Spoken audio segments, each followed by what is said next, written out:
አሰላሙ አለይኩም ወራህመቱላሂ ወበረካቱ። ውድና የተከበራችሁ የቻናሌ ቤተሰቦች እንዴት ናችሁ? ሰላም ናችሁ? እኔ ሰላም ነኝ አልሐምዱሊላህ። እና ወዶቼ ቪዲዮውን ከመጀመራችሁ በፊት ላይክ አድርጉልኝ፣ ሰብስክራይብ አድርጉልኝ። እንዲሁም ላይክ የምታደርጉኝ ሰብስክራይብ ያደረጋችሁኝ እህቶቼ አይዞሽ በርቺ የምትሉኝ በጣም አመሰግናለሁኝ። እና ሰብስክራይብ አድርጉኝ 1000 አስገቡኝ እላችኋለሁ ወዶቼ። ዛሬ የመጣሁበት ቪዲዮ ምን መሰላችሁ? መዲናዎች ማለት ነው።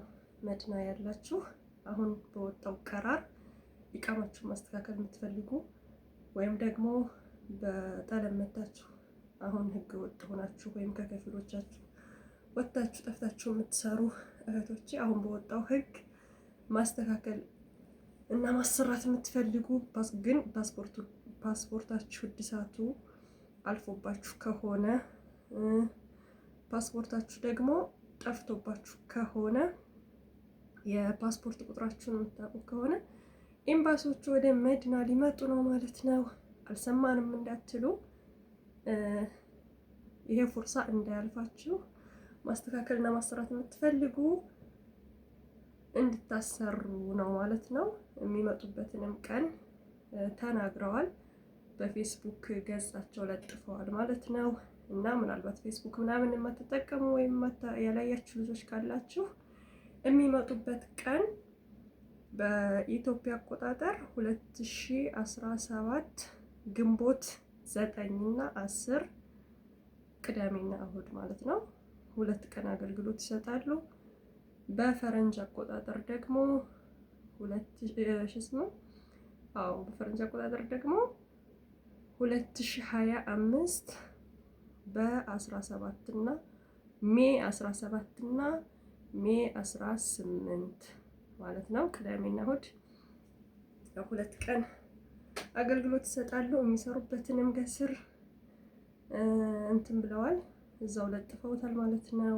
ሎኬሽናቸውን ማለት ነው። የሚሰሩበትን መዲና የት አካባቢ እንደሚያርፉና እንደሚሰሩ እና የሚሰጡት አገልግሎት ደግሞ ፓስፖርታችሁ እድሳቱ ያለፈ ሊስ ኤምባሲ የአዋቂም የህፃናትም ሊስ ኤምባሲ አሰርታችሁ ሀገር መግባት የምትፈልጉ ካላችሁ፣ የፓስፖርታችሁ የጠፋባችሁ የፓስፖርታችሁን ቁጥር የምታውቁ ከሆነ ፓስፖርታችሁን ለማውጣት ለማሳደስ እና በወጣው ቀራር ኢቃማችሁን ማስተካክሉ ማለት ነው። እንግዲህ ቀራማው ካልከበዳችሁ ከፊል ጥሩ ከፊል ካገኛችሁ አሰሩ። ማሰራት የምትፈልጉ መልካም እድል እላለሁኝና ግን በዚሁ አጋጣሚ ማለት ነው በባህር የመጣችሁ ልጆች፣ በሀጅና ኡምራ የመጣችሁ ልጆች እናንተን አይመለከትም ማለት ነው። በሀጅና ኡምራ ብትመጡም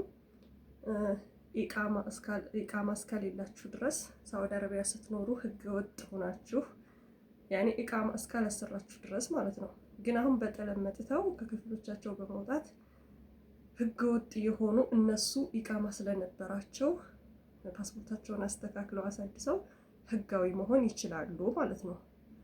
ግን በጠለብ የመጣችሁ ልጆች እናንተን አይመለከትም። በሀጅና ኡምራም የመጣችሁት እንደዛው አይመለከትም። የሚመለከተው ሳውዲ አረቢያ ሲኖሩ ኢቃማ ኑሯቸው ለሚያውቅ ኢቃማ ኑሯቸው ከዛ በተለያየ አጋጣሚ ኢቃማቸው ለወደቀና ለተበላሸባቸው አሁን ያው በላቁ ተነስቷል ነው። በቃ ምንም ሌላ አዲስ ነገር የለውም። እና ሌሎቻችሁ የማይመለከታችሁ ጊዜያችሁንም ሰዓታችሁንም ብራችሁንም አታባክኑ፣ አትሂዱ፣ እናንተን አይመለከትም ለማለት ነው ውዶችዬ። እናንተኞቹ ደግሞ ማሰራት የምትፈልጉት ደግሞ መልካም እድል፣ አገር መግባት የምትፈልጉ ደግሞ ሊስ ኤምባሲ አውጥታችሁ ልጆቻችሁን ይዛችሁ መግባት የምትፈልጉ እናንተም መልካም እድል እላለሁኝ። ያው ሊስ ኤምባሲ ማውጣት የምትፈልጉ እድሳቱ ያለፈበት ፓስፖርት ወይንም መታወቂያ ያስፈልጋችኋል። ከሁለት አንዱ ሊኖራችሁ ይገባል ማለት ነው። ሊስ ኤምባሲ በዛ በኢትዮጵያዊነታችሁን የሚገልጽ ነገር ሲኖር ነው ሊስ ኤምባሲ የሚሰጧችሁ ማለት ነው። እና ያው የምታውቁት ኖራላችሁ፣ ለማታውቁት ነው እኔ ይሄን መልዕክት እያስተላለፍኩ ያለሁት እና ከሁለት አንዱ ያዙ። 4 ጉርድ ፎቶግራፍ ያስፈልጋችኋል። ይሄን አዘጋጅታችሁ ጃሂዝ ሆናችሁ ጠብቋቸው ማለት ነው። ከዛም መዲና ሲመጡ እናንተ አሰርታችሁ ወደ ሀገራችሁ ማለት ነው። ውዶቼ መልካም እድል ይሆንላችሁ ሀገር መግባት የምትፈልጉ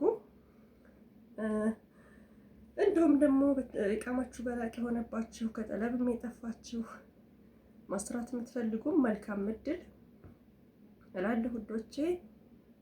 እንግዲህ ከባድ ቢሆንም ወጪው ቀራማው ማስራት ለምትፈልጉ ህጋዊ መሆን ለምትፈልጉ አሰሩ። መልካም እድል እላለሁኝ ውዶችዬ። እና ይሄን ለማለት ነው ዛሬ ወደ እናንተ የመጣሁት። እናማ ውዶችዬ ፓስፖርታችሁን ለማሳደስ ክፍያው እድሳት ማለት ነው ለማሳደስ 750 ሪያል የሳውዲ ሪያል ነው። የጠፋበት ደግሞ ፓስፖርታችሁ የጠፋ እናንተ ደግሞ 1688 የሳውዲ ሪያል ነው ማለት ነው። ሊሲምባሲ ለማውጣት ደግሞ ያው እንደሚታወቀው 450 ሪያል ነው ማለት ነው። ይሄንን አዘጋጁ። ለማታውቁ እንግዲህ የምታውቁ ታውቃላችሁ፣ የማታውቁ እና ደግሞ አልሰማንም እንዳትሉ መዲና መምጣታቸው ማለት ነው። ይመጣሉ። ይሄ ፉርሳ እንዳያልፋችሁ ለማለት ነው ውዶችዬ። ልጅ ይዛችሁም ከቤት ተቸግራችሁ ከሀገር መግባት ፈልጋችሁ ግን ኤምባሲ ሲጠብቁ ለነበራችሁ እህቶቼ ማለት ነው ይኸው ሊመጡላችሁ ነው። አሰሩ እላለሁኝ ውዶችዬ። ቪዲዮን ከወደዳችሁን ላይክ አድርጉ። ሀሳብ አስተያየታችሁን በኮሜንት አስቀምጡልኝ። በቀጣይ ቪዲዮ እስከምንገናኝ በያላችሁበት ሰላም ሁኑ።